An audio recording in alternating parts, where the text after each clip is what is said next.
Americans are going to the polls to elect the next president of the United States. Or are they? What if we all go to our polling places, cast our vote, and one of the candidates gets 1 million more votes than the other? However, the other candidate is elected president of the United States of America. Well, this can happen, it has happened, and will likely happen again.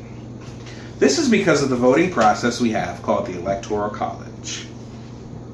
I witnessed this back in 2000 when Al Gore lost to George W. Bush because of the Electoral College, even though Al Gore had over 500,000 more votes than George W. Bush. After weeks of research, I have found out what the Electoral College is and why Congress came up with it. First, I'm going to explain what the Electoral College is. Then I will examine why the Electoral College exists. And lastly, I will discuss the pros and cons of the Electoral College. Let's start with answering, what is the process of the Electoral College? The National Archives and Records Administration describes the Electoral College as a process, not a place.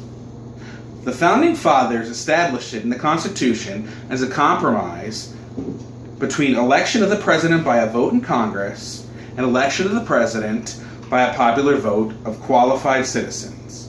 Now this sounds pretty fair and keeps up with the system of checks and balances that has worked so well for us over the last 240 years.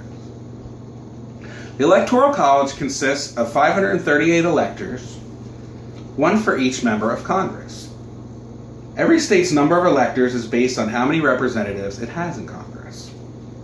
For example, North Carolina has 2 senators in the United States Senate and 13 representatives in the United States House of Representatives. So this gives us a total of 15 electoral votes. In each state, the candidate has his or her own group of electors who are usually chosen by the candidate's political party. However, each state has its own individual set of rules. Now that we have a better understanding of what the Electoral College is, the Congress must have had a good reason to come up with it. So why does the Electoral College exist?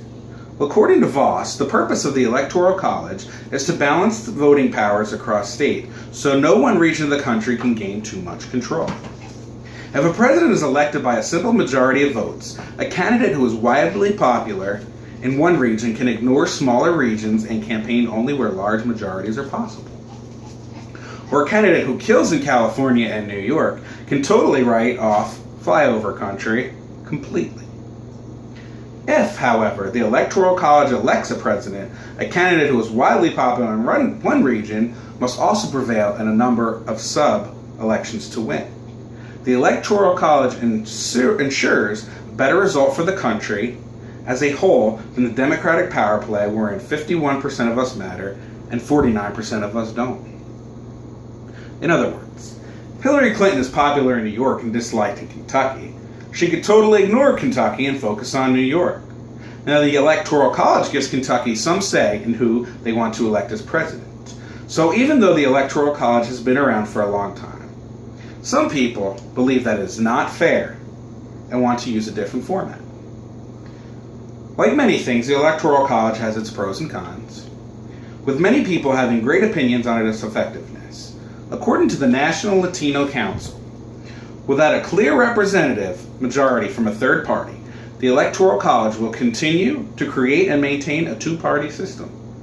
While there are many arguments against such a system, it does allow for some continuity and stability for the current government. While perhaps not ideal, the losses that result from the Electoral College are nothing compared to the cost of potential instability.